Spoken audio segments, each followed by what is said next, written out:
Hey everyone, in this video I will be showing you how to make Valorant in windowed display.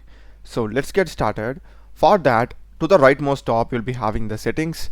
Select it and click on settings, and here you just need to go to video.